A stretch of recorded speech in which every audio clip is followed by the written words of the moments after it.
మాట పలుకు తెలియనిది మాటున ఉండే మూగమది కమ్మని తలపుల కావ్యమయే కవితలు రాసే మౌనమది రాగల రోజుల ఊహలకి స్వాగతమిచ్చే రాగమది శృతిలయలరగని ఊపిరికి స్వరములు కూర్చే గానమది ఋతువుల రంగులు మార్చేది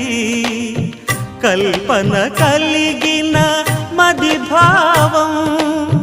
బ్రతుకును పాటగా మలిచేది